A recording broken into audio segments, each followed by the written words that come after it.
Hi, welcome to the Silent Avenger channel. If you're enjoying the content, please consider giving it a like and sharing your thoughts in the comments. Let's dive into today's story. My name's Chad, 36, and I've been engaged to Denise, 34, for the past 2 years. She's the love of my life, or at least I thought she was. We met at a friend's barbecue, and I was hooked from the moment I saw her. She's smart, beautiful, and has this laugh that could light up a room. I was sure I'd hit the jackpot. We've had a solid relationship. Or, that's what I believed. I work long hours managing a factory, and it's not easy. But I've always tried to make time for Denise. We have date nights, we talk about the future, and we've even picked out the venue for our wedding next year. Life was moving forward, and it felt good. Lately though, something's been off. Denise seems distant. It's hard to explain, but it's like she's physically here, but her mind is somewhere else. She's been spending more time with her friends and at the gym, and I thought, good for her. She deserves to enjoy herself. But then there's this guy Ray. He's a friend from her gym, and she talks about him a lot. At first, I didn't think much of it. I mean, Denise has always been friendly, and I trust her. Or at least, I used to. The thing is, trust is a sore spot for me. My ex-wife, Megan, cheated on me. That betrayal left scars I thought I'd healed, but now I'm not so sure. Denise isn't Megan, I tell myself. She wouldn't hurt me like that. But the late-night text she gets and the sudden need to keep her phone on her at all times, it's hard not to notice. A few nights ago, I brought it up. I told her I felt like we weren't as connected as we used to be. Her response? You're overthinking, Chad. Everything's fine. She even laughed it off like I was being silly. But the more she dismisses my concerns, the more they grow. And then there's Leland. She's an old friend of mine, someone I've always been able to talk to. I haven't told her much yet, just that I'm feeling uneasy. She said, trust your gut, Chad. It's usually right. But what if my gut is wrong? What if I'm just projecting my past onto Denise? I don't want to accuse Denise of something she hasn't done. But I also can't shake this feeling that something's happening right under my nose. For now, I'm trying to hold it together. I want to believe in her. I really do. But I'm not sure how long I can live in this uncertainty. A couple of days after my conversation with Denise, I decided to put my suspicions aside and focus on our relationship. Maybe I was overthinking things, like she said. Work's been extra stressful lately, and I figured it might be messing with my head. So I planned a surprise date night, dinner at her favorite Italian spot followed by a drive out to the lake, where we'd spent some of our happiest nights. When I told Denise about the plans, her reaction caught me off guard. Instead of being excited, she hesitated. Oh, that sounds great, she said, but there was something in her tone that didn't match the words. But I might have to reschedule. I promised Ray I'd help him with some stuff for the charity event this weekend. Ray. Again. I tried not to let my frustration show. Can't Ray handle it without you for one night? It's been a while since we've gone out, just the two of us. She gave me this look, like I was being unreasonable. Chad, it's not a big deal. We can do the date another night, right? I didn't push it. Maybe I should have, but I didn't want to start a fight. So I told her it was fine, and that I'd see her when she got home. She kissed my cheek, thanked me for understanding, and left.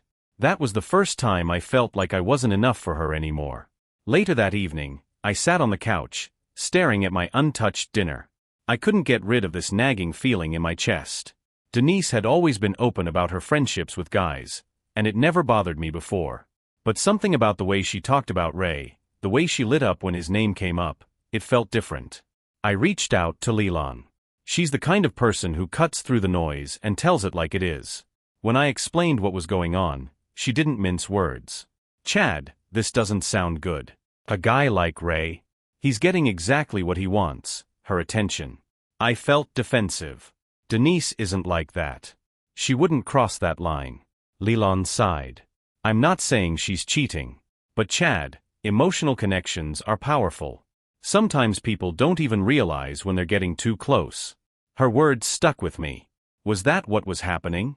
Was Denise getting emotionally involved with Ray without even knowing it? And if she was, what did that mean for us? That night, Denise came home late. She smelled like cheap wine and laughter, her cheeks flushed as she dropped her purse by the door. "Hey," she said, smiling at me like everything was fine. "Sorry I'm late. We got caught up working on the auction details." I wanted to believe her. I really did. But when she hugged me, it felt hollow, like the warmth we used to share had been replaced by something colder. I tried not to let it show. Instead, I asked about her night, trying to keep the conversation light. She talked about the event, how much fun it was to plan, and of course, how great Ray was at organizing things.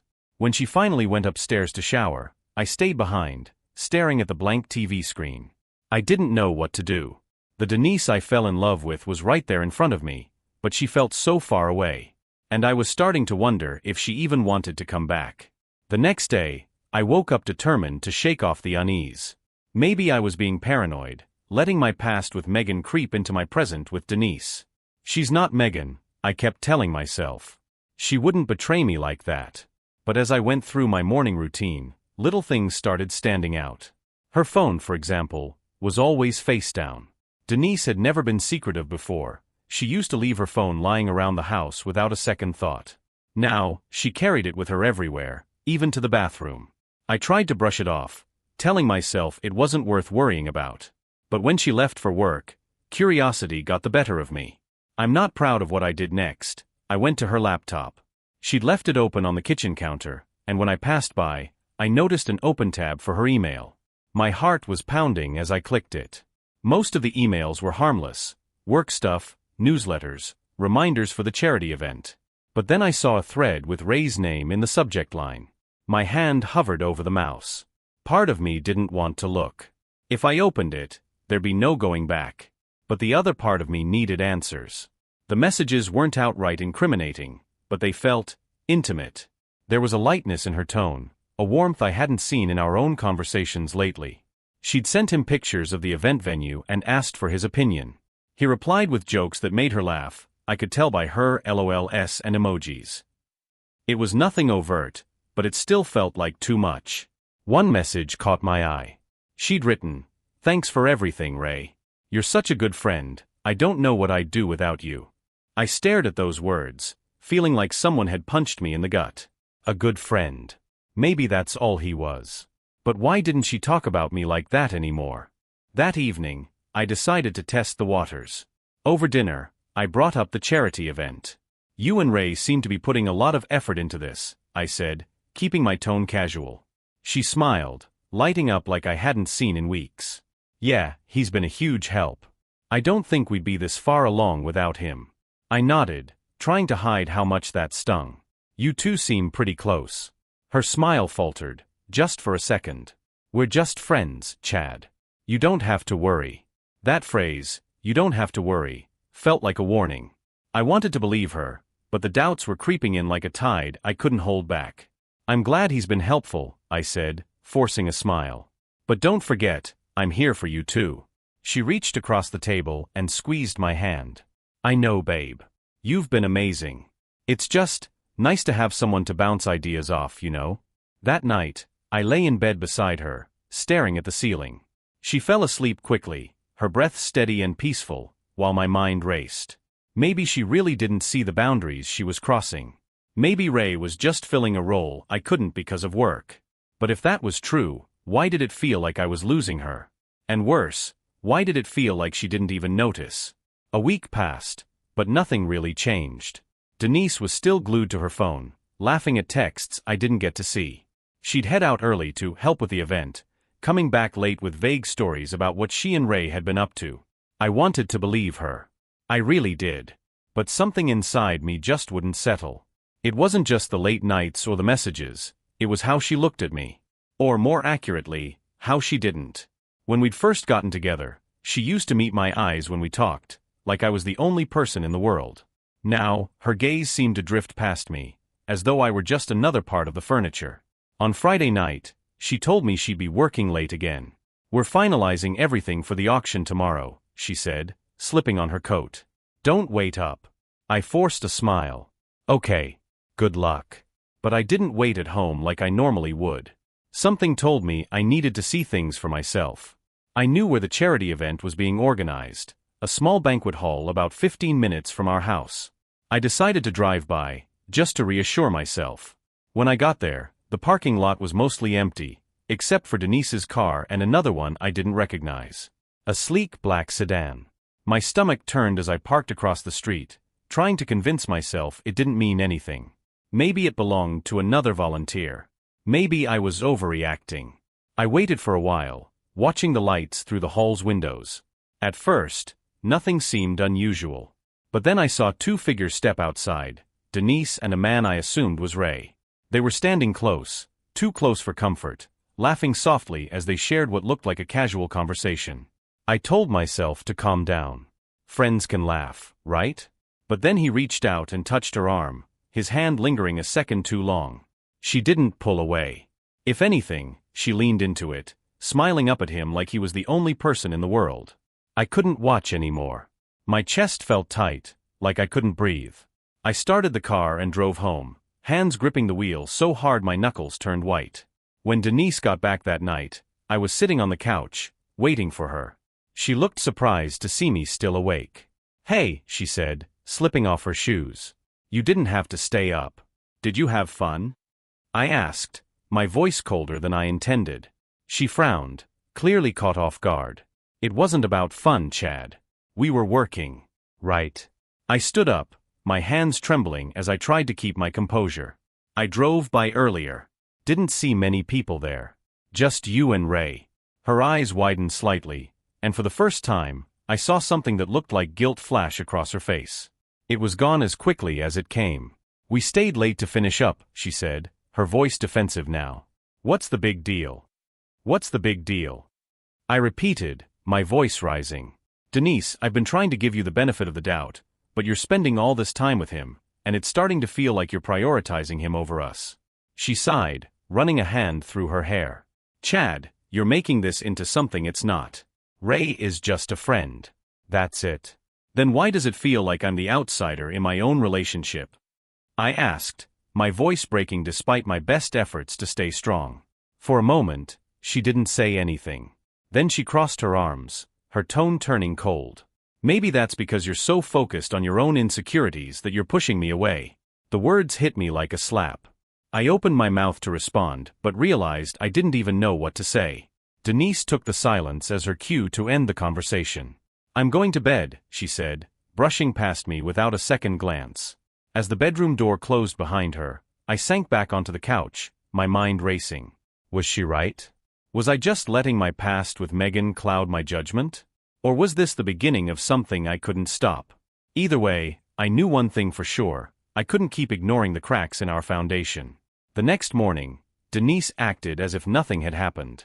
She kissed me on the cheek before heading out to the charity auction, her smile as bright as ever. "Wish me luck," she said, her tone light. I forced a smile back, but inside, I was still reeling from the night before. I spent the day trying to focus on chores, but my thoughts kept circling back to Denise and Ray. That moment outside the banquet hall replayed in my mind like a broken record. By evening, I couldn't take it anymore. I called Leland. "You think she's crossing a line?" she asked after I filled her in. "I don't know," I admitted. "But something's not right. I saw them together last night, and it didn't look like just friends." Leland hesitated. "Chad, I know this is hard, but you need to know for sure before you confront her again. Have you thought about looking into her messages?" I froze. The thought had crossed my mind, but it felt like crossing a line myself. "I can't do that," I said, though even as I said it, I wasn't sure I believed it. "Chad," she said gently, "if you think she's lying, you deserve the truth. Whatever it takes." That night, Denise left her phone charging in the kitchen while she showered. My heart raced as I stared at it, torn between my conscience and my need for answers. Finally, I gave in. Her phone wasn't locked, and I found her texts with Ray easily. Most of them were casual, inside jokes, updates about the auction, but the further I scrolled, the more personal they became. One message, sent just a few days ago, stopped me cold. "Last night was amazing. I feel so guilty, but I can't stop thinking about you." I stared at the words, my vision blurring. Another message came shortly after. "I hate sneaking around, but I don't know what else to do. I'm so confused, Ray." "Confused? About what? Us? Him?" The shower turned off, snapping me out of my daze. I put the phone back and sat at the table, my head in my hands. I didn't need to read anything else. The truth was staring me in the face. When Denise came downstairs, I tried to act normal. I didn't trust myself to confront her yet, not without losing my temper. But my silence must have been deafening because she tilted her head, looking concerned. "Are you okay?" she asked. "Yeah," I lied, forcing a smile. "Just tired." She nodded and poured herself a glass of wine, settling onto the couch like nothing was wrong. I sat across from her, watching her scroll through her phone, laughing softly at something on the screen. Probably something from Ray. I felt like a stranger in my own home, sitting across from a woman I barely recognized. The Denise I knew would never have done this to me. But this Denise? I didn't know her anymore. And as much as I hated to admit it, I didn't think I could trust her again. I barely slept that night. Every time I closed my eyes, I saw those messages. Denise's words echoed in my head. "I feel so guilty, but I can't stop thinking about you." The betrayal was crushing, but what made it worse was her pretending everything was fine. The next morning, I couldn't take it anymore. While she sipped her coffee at the kitchen table, scrolling through her phone, I sat across from her, staring. "Denise," I said, my voice sharper than I intended. She glanced up, startled. "Yeah. We need to talk."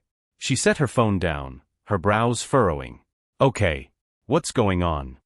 My heart was pounding, but I forced myself to meet her gaze. "Are you seeing someone else?" Her expression shifted in an instant, surprise, then denial, and finally, anger. "What? Chad, no. Why would you even ask that?" I took a deep breath, trying to stay calm. "I saw the way you and Ray were acting outside the hall the other night. And then there's the texts, the ones you've been sending him." Her face went pale, and for a moment, she didn't say anything. "You went through my phone?" she finally asked, her voice low. "I did," I admitted, leaning forward. "And I wish I hadn't, Denise. But you weren't being honest with me, so I had to find the truth myself." She stood up abruptly, her chair scraping against the floor. "You had no right to invade my privacy, Chad. And you had no right to lie to me." I shot back, my voice rising. "You've been sneaking around with Ray, sending him messages about feeling guilty and confused. What am I supposed to think, Denise? That it's all harmless?" Her eyes filled with tears, but they didn't soften me. "It's not what you think," she said weakly. "Then tell me what it is," I demanded. "Tell me the truth, Denise. I deserve that much." She hesitated, biting her lip like she was trying to find the right words. Finally, she sat back down, avoiding my gaze. "I didn't mean for this to happen," she said quietly. "What happened?" My voice was cold, steady, but inside I was breaking. She took a deep breath, her hands shaking. "Ray and we got close. It started as just friends, but things got complicated. I never meant to hurt you, Chad. I swear." "Did you sleep with him?" The question hung in the air, heavy and unforgiving. Her silence was all the answer I needed. I leaned back, the weight of her betrayal crashing down on me. "Unbelievable," I muttered, running a hand through my hair. "It was a mistake," she said quickly, her voice trembling. "It only happened once, and I felt terrible about it. I wanted to tell you, but I didn't know how. So instead, you kept seeing him? Kept texting him like he's the one you're committed to." I shook my head, unable to hide my disgust. She reached for my hand, but I pulled away. "Chad, please," she pleaded. "I love you. I don't want to lose you." "You should have thought about that before you betrayed me," I snapped, standing up. "I gave you everything, Denise. I trusted you." Tears streamed down her face as she stood to follow me. "I made a mistake," she repeated. "But it doesn't have to end like this. We can fix this, Chad. Please." I turned to face her, my jaw clenched. "I need time to think," I said, my voice hollow. "I can't even look at you right now." And with that, I grabbed my jacket and left the house, slamming the door behind me. As I walked aimlessly down the street, the cold winter air biting at my skin, one thing became painfully clear. The woman I thought was my future had shattered my past, and I wasn't sure if there was anything left to salvage. After leaving the house, I found myself driving to Leland's place. She was the only person I trusted to help me make sense of everything. When I knocked on her door, it was like she already knew something was wrong. "Chad," she said, her voice soft with concern. "What's going on?" I hesitated, But as soon as she stepped aside to let me in, the words started pouring out. I told her everything, how I'd seen Denise and Ray, the texts, the confrontation, and her tearful confession. By the time I finished, I was pacing her living room, my hands shaking with anger and hurt. I don't know what to do, Leland, I admitted. She says she loves me, but how can I believe her after this? How can I trust her again? Leland watched me for a moment before speaking. First of all, you need to stop blaming yourself. This isn't about you, Chad. This is about her choices. I just don't get it, I said, sinking onto the couch. What did I do wrong? What was missing in our relationship that made her turn to him? She sat down beside me, placing a hand on my shoulder. You didn't do anything wrong. Sometimes people make bad decisions for reasons that have nothing to do with their partner. You're loyal, loving, and hardworking, Chad. That's on her, not you. Her words were comforting, but they didn't make the pain go away. I want to believe we can work through this, I said, staring at the floor. But every time I think about her and Ray, it feels like a knife in my chest. That's normal, Leland said. And it's okay if you need time to process this. You don't have to decide anything right now. I nodded, appreciating her patience. I thought Denise was different, you know? After what Megan did, I swore I'd never go through this again. And now, my voice broke, and I had to take a deep breath to steady myself. Leland leaned forward, her tone firm but gentle. You're stronger than this, Chad. Don't let her betrayal define you. Whether you stay or leave, you deserve someone who values you and respects you. Never settle for less. We sat in silence for a while after that, the weight of everything hanging between us. Leland didn't push me to talk or tell me what to do, she just let me be, which was exactly what I needed. By the time I left her house, I still didn't have all the answers. But for the first time, I felt like I could face what was ahead, no matter how painful it might be. When I got home that night, Denise was waiting for me in the living room. She looked like she'd been crying the whole time I was gone. I thought you weren't coming back, she said softly. I didn't respond right away. Instead, I stood there looking at her, the woman I thought I'd spend the rest of my life with, now a stranger in so many ways. I'm here, I finally said, my voice flat. But that doesn't mean I've forgiven you. Not yet. She nodded, her lips trembling. I'll do whatever it takes to make this right, Chad. I promise. I wanted to believe her, but I wasn't sure if I could. Not anymore. The days following Denise's confession felt like a blur. We didn't talk much. It was like we were living in two different worlds under the same roof. She gave me space, but it was suffocating, being near her, knowing what she'd done, and not knowing how to move forward. On Monday morning, I woke up to find Denise already gone, a note on the counter. I went to my parents' place for a few days. I want to give you the time and space you need.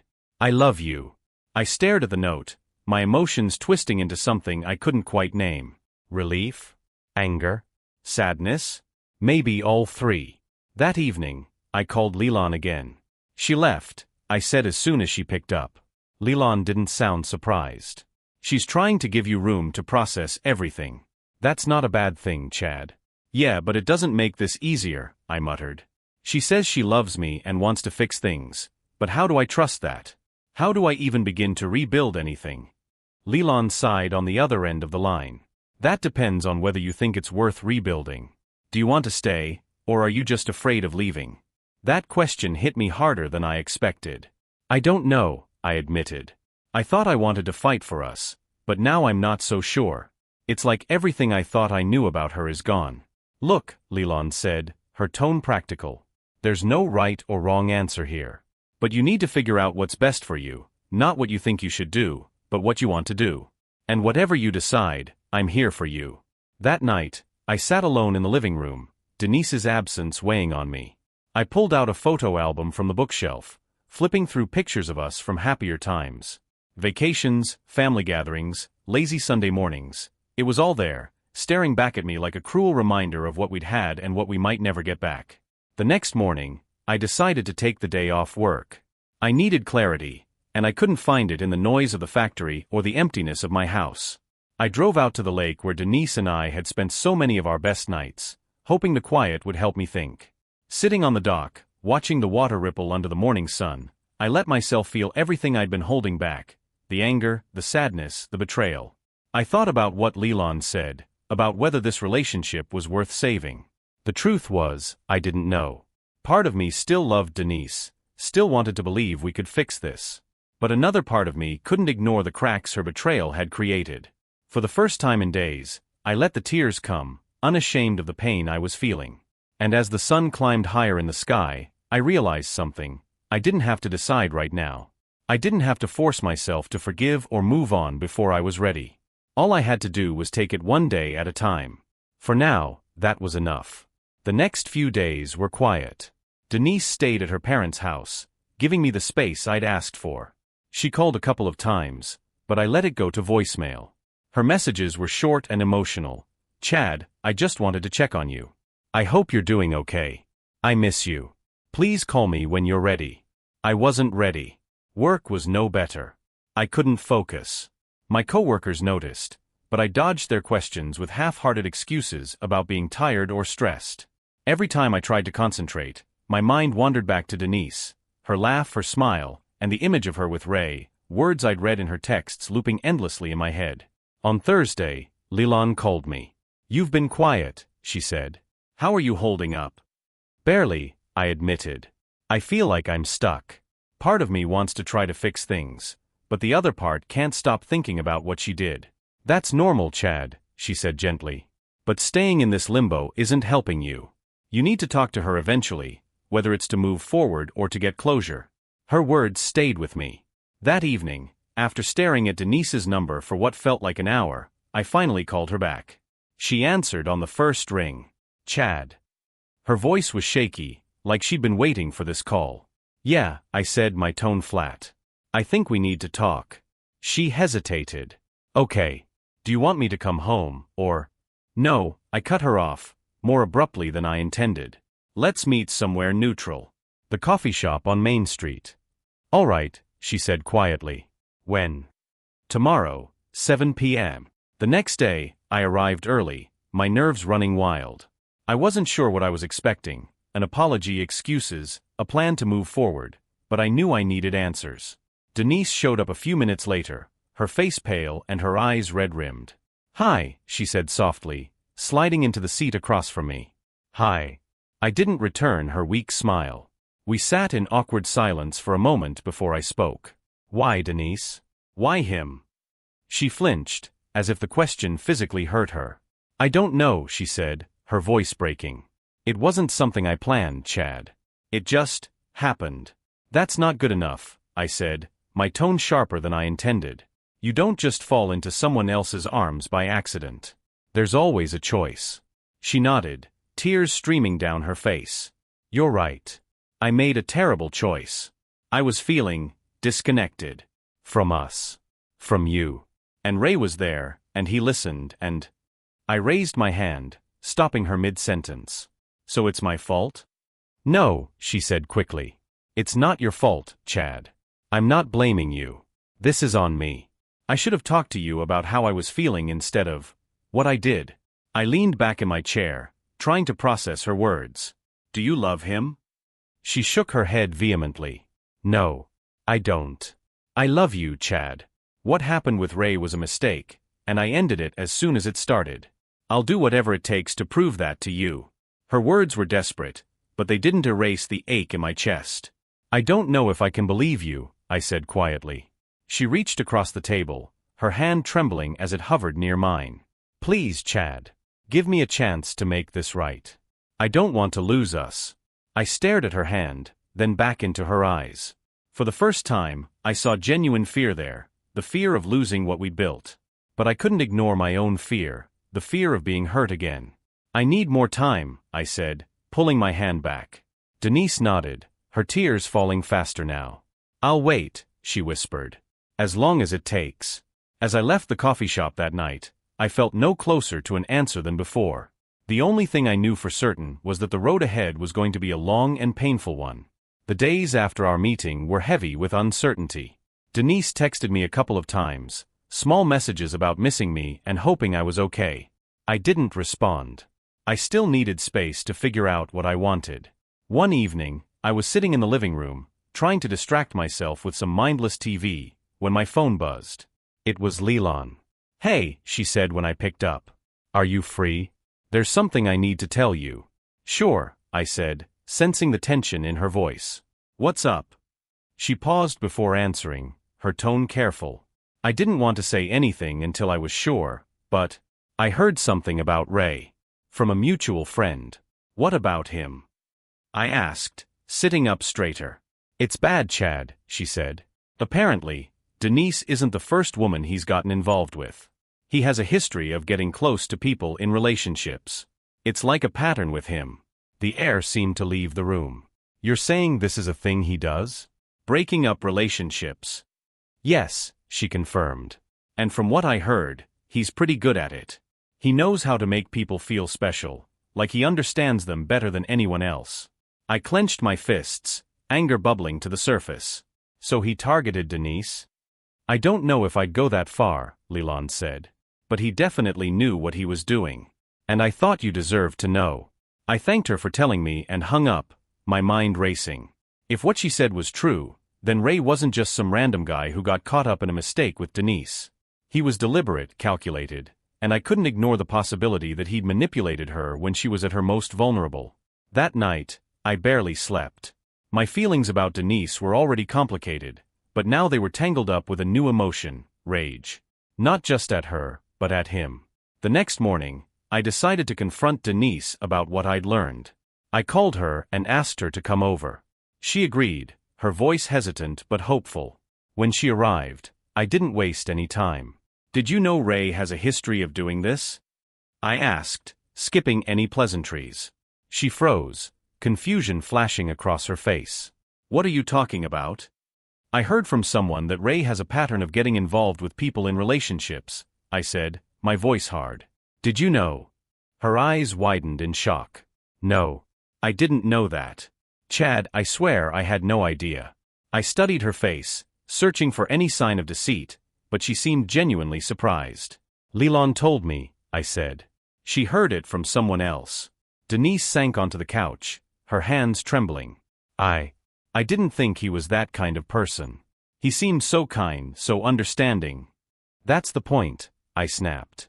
That's how he works. He finds people who are struggling and worms his way in. And you fell for it. She flinched, tears welling in her eyes. I know I messed up, Chad. I let him get too close, and I didn't see what was really happening. But I ended it as soon as I realized it was wrong. Her words felt hollow, but I could see the regret in her face. You should have come to me, Denise, I said quietly. You should have told me how you were feeling instead of letting him in. I know, she whispered, her voice barely audible. I wish I had. The room fell silent, the weight of everything hanging between us. For the first time, I felt a sliver of pity for Denise. Maybe she hadn't meant for things to go this far. Maybe she was as much a victim of Ray's manipulations as I was. But even that thought couldn't erase the pain of her betrayal. After Denise left that evening, I couldn't get Ray out of my head.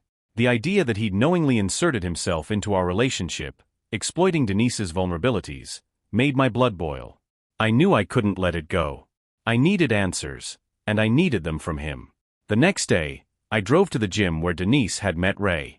It wasn't hard to find him. He was in the weight room, chatting with a group of people like he didn't have a care in the world. My heart pounded as I walked up to him, anger tightening every muscle in my body. Ray, I said, my voice cold and steady. He turned to look at me, his smile faltering when he saw the expression on my face. Chad, right? He said, trying to play it cool. What's up, man? You and I need to talk, I said, motioning toward the hallway. His eyes darted to the group around him, and for a moment, he hesitated. But he must have sensed that I wasn't leaving without answers, so he nodded and followed me. When we were alone, I wasted no time. I know what you've been doing, I said, my voice low but sharp.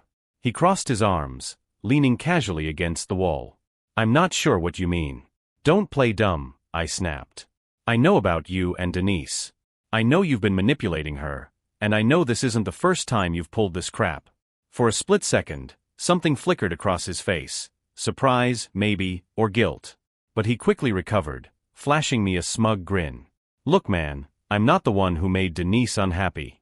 If she came to me, maybe you should think about why that happened. The audacity of his response made my blood boil. You think this is funny? You think breaking up relationships is some kind of game? I didn't break anything, he said with a shrug. If things were solid between you two, she wouldn't have looked elsewhere. That's on you, not me. I stepped closer, my fists clenching at my sides. You crossed a line, Ray. You took advantage of her, and now you're trying to act like it's no big deal. Well, I'm here to tell you it is. For a moment, he looked like he was going to say something else, but then he smirked. Whatever you need to tell yourself, man. I didn't make her do anything she didn't want to do. The smugness in his voice nearly sent me over the edge, but I forced myself to take a step back. You're pathetic, I said, my voice dripping with disdain. Stay away from her. Stay away from us. If I hear you so much as text her again, you'll regret it. He held up his hands in mock surrender. All right. Message received. But don't blame me when you can't fix what's broken. I turned and walked away before I could do something I'd regret. As I left the gym, my chest felt tight with anger and frustration. Confronting him hadn't brought the closure I hoped for. It had only made me more certain of the damage he'd done. When I got home, Denise called. Her voice was shaky, like she'd been crying. Chad, I don't know if I should tell you this, but Ray texted me just now. What did he say? I asked, my heart sinking. He said you showed up at the gym and threatened him. Chad, what are you doing? I'm protecting what's left of my dignity, I said bitterly. He's a predator, Denise. Someone needed to put him in his place. She was silent for a moment. I told him not to contact me again, she said finally. I blocked his number. Her words should have been reassuring, but instead, they felt like a hollow victory. Blocking Ray wouldn't erase what had already happened. It wouldn't undo the choices she'd made. And it wouldn't heal the cracks in my heart. After the confrontation with Ray, I felt drained. Denise's call that night didn't help either. Blocking him was a step, but it didn't erase the betrayal or the mess we were in. The next morning, Denise showed up at the house unannounced. She looked nervous, clutching her purse tightly. Chad, can we talk? I nodded, though I wasn't sure I was ready for another heavy conversation. We sat in the living room, the tension between us almost unbearable. I've been thinking about everything, she began. I know I hurt you, and I know I can't fix this overnight. But I want to try. I said nothing, waiting for her to continue. I want to go to counseling, she said, her voice trembling. Together. I know it's asking a lot, but I'm willing to do whatever it takes to make this right. The idea caught me off guard. Counseling? I'd thought about it briefly but dismissed it as something that wouldn't work if trust was already broken. Still, her willingness to put in the effort was unexpected. I don't know, I said after a long pause. I don't know if I can even face this with you right now. Her eyes filled with tears, but she nodded. I understand. Just think about it, okay? I agreed to think about it, though I wasn't sure how I felt. She left soon after, and I sat alone, staring at the wall. Counseling might help us rebuild, but would it be enough? For now, I didn't have an answer. The idea of counseling stuck with me over the next few days. Part of me wanted to say yes, to give Denise a chance to prove she was serious about fixing things. But another part of me wasn't sure if I had the strength to sit in a room and lay bare everything I was feeling. Eventually, I called Leland to get her take. Do you think counseling could work? I asked. It could, she said. But only if both of you are willing to be completely honest, and I mean completely. No holding back. Honesty hasn't exactly been our strong suit lately, I muttered. That's true, she said, not sugarcoating it. But if you're even considering counseling, it means part of you still wants to fight for this. And that's not nothing, Chad. Her words made sense, even if they didn't make the decision easier. That evening, I called Denise. She answered on the first ring. Chad. I've been thinking about counseling, I said. If we're going to do this, it has to be all in. No half measures, no excuses. I understand, she said quickly, her relief evident. I'll find a therapist, someone we both feel comfortable with. Thank you, Chad. Thank you for giving us a chance. After we hung up, I felt a strange mix of emotions. Agreeing to counseling wasn't forgiveness, and it wasn't a guarantee that we'd make it. But it was a step, a fragile, uncertain step. I just hoped I wouldn't regret it. A week later, Denise found a therapist, someone neutral and experienced with couples dealing with infidelity. She booked the appointment, and we met at the office on a rainy Thursday evening. The room was small but comfortable, with warm lighting and shelves lined with books. The therapist, Dr. Bennett, greeted us with a calm demeanor and invited us to sit. Denise looked nervous, her hands clasped tightly in her lap. I felt tense, unsure of what to expect. Dr. Bennett started by asking why we were there. Denise spoke first, her voice shaky but sincere. I made a terrible mistake, she admitted. I hurt Chad, and I don't know how to fix it. But I want to try. I want to prove to him that I'm still committed to us. I stayed silent, my gaze fixed on a spot on the floor. Dr. Bennett turned to me. And you, Chad? What are you hoping to gain from this? I hesitated before answering. I don't know if I can forgive her, I said honestly. But I need to understand why this happened. And I need to figure out if I can even trust her again. The session was emotionally exhausting. Denise talked about feeling disconnected, how she let herself turn to Ray when she should have turned to me. I admitted how her betrayal dredged up old wounds from my past, making it even harder to move forward. Dr. Bennett guided the conversation, keeping it productive but honest. By the end of the hour, I was drained, but for the first time, I felt like we'd made a small amount of progress. As we left the office, Denise looked over at me. "Thank you for coming," she said softly. I nodded, not trusting myself to say much. It was only one session, but it was a start. Whether it would lead to healing or just more heartbreak, I couldn't say. The weeks that followed were a roller coaster. Denise and I continued therapy, each session peeling back layers of pain, guilt, and miscommunication. Some days, I left feeling hopeful, like maybe we had a chance. Other days, I left angry and exhausted, wondering if I was wasting my time. Through it all, Denise remained consistent.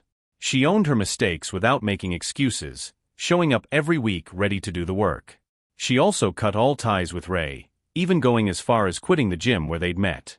She was trying, and I could see it. But for me, trust wasn't something that could be rebuilt overnight. Even as she made changes, the images of her and Ray lingered in my mind. The betrayal had left scars, and I wasn't sure if they would ever fully heal. One night after a particularly raw session, Denise asked me the question I'd been dreading. "Do you think we can get through this?" I looked at her, the woman I'd once thought of as my forever. Her face was filled with hope but also fear, like she already knew how fragile my answer would be. "I don't know," I said honestly. "I want to believe we can, but this has changed everything. I don't know if things can ever go back to how they were." Tears filled her eyes, but she nodded. "I understand. But I'll keep fighting for us, even if you can't promise me anything right now." Her words stayed with me long after she went to bed. That night, I sat alone in the living room, thinking about everything we'd been through. I thought about the man I'd been before all of this, hopeful, trusting, and so sure of our future together. I thought about the man I was now, hardened by betrayal but still longing for the life we'd planned. In the end, I realized there was no clear answer. Rebuilding would take time, more than I could promise right now. But for the first time, I felt like I could see a glimmer of possibility. Maybe we could find a way forward. Maybe we couldn't. But for now, I was willing to try.